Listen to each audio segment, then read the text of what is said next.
First, tap settings on your Android phone. Tap here.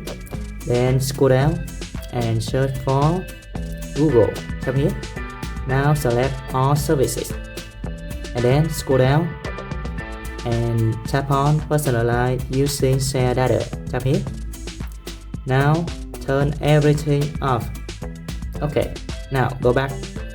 Then tap usage and diagnostic. And then turn off. Okay, now go back.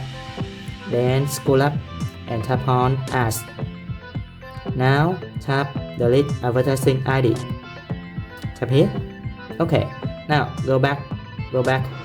And then go to settings and tap on security and privacy.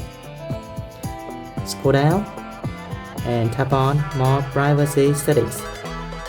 And then turn off personal data intelligence and turn off send diagnostic data.